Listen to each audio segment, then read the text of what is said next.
अथ तन्त्रोक्तं देवी सूक्तम्। नमो देव्यै महादेव्यै शिवायै सततं नमः। नमः प्रकृत्यै भद्रायै नियताः प्रणतास्मताम्। रौद्रायै नमो नित्यायै गौर्यै धात्र्यै नमो नमः। ज्योत्स्नायै चेन्दुरूपिण्यै सुखायै सततं नमः। कल्याण्यै प्रणतामृध्यै सिद्ध्यै कुर्मो नमो नमः। नैऋत्यै भूभृतां लक्ष्म्यै शर्वाण्यै ते नमो नमः। दुर्गायै दुर्गपारायै सारायै सर्वकारिण्यै ख्यात्यै तथैव कृष्णायै धूम्रायै सततं नमः। अतिसौम्यातिरौद्रायै नतास्तस्यै नमो नमः। नमो जगत्प्रतिष्ठायै देव्यै कृत्यै नमो नमः। या देवी सर्वभूतेषु विष्णुमायेति शब्दिता नमस्तस्यै नमस्तस्यै नमस्तस्यै नमो नमः। या देवी सर्वभूतेषु चेतनेत्यभिधीयते नमस्तस्यै नमस्तस्यै नमस्तस्यै नमो नमः। या देवी सर्वभूतेषु बुद्धिरूपेण संस्थिता नमस्तस्यै नमस्तस्यै नमस्तस्यै नमो नमः। या देवी सर्वभूतेषु निद्रारूपेण संस्थिता नमस्तस्यै नमस्तस्यै नमस्तस्यै नमो नमः। या देवी सर्वभूतेषु क्षुधारूपेण संस्थिता नमस्तस्यै नमस्तस्यै नमस्तस्यै नमो नमः।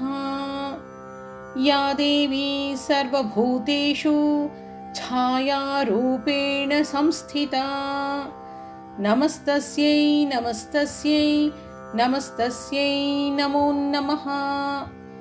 या देवी सर्वभूतेषु शक्तिरूपेण संस्थिता नमस्तस्यै नमस्तस्यै नमस्तस्यै नमो नमः।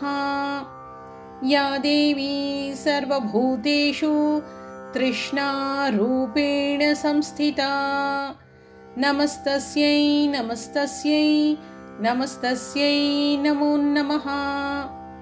या देवी सर्वभूतेषु क्षान्तिरूपेण संस्थिता नमस्तस्यै नमस्तस्यै नमस्तस्यै नमो नमः।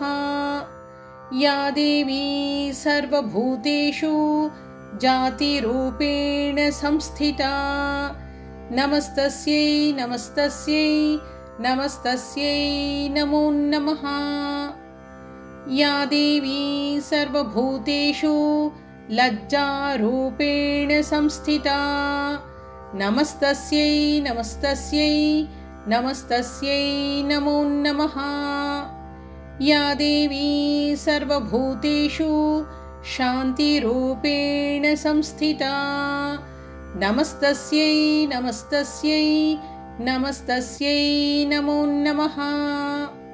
या देवी सर्वभूतेषु श्रद्धारूपेण संस्थिता नमस्तस्यै नमस्तस्यै नमस्तस्यै नमो नमः। या देवी सर्वभूतेषु कान्तिरूपेण संस्थिता नमस्तस्यै नमस्तस्यै नमस्तस्यै नमो नमः। या देवी सर्वभूतेषु लक्ष्मीरूपेण संस्थिता नमस्तस्यै नमस्तस्यै नमस्तस्यै नमो नमः।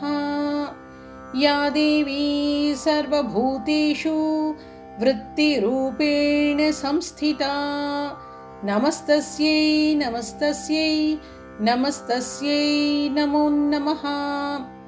या देवी सर्वभूतेषु स्मृतिरूपेण संस्थिता नमस्तस्यै नमस्तस्यै नमस्तस्यै नमो नमः।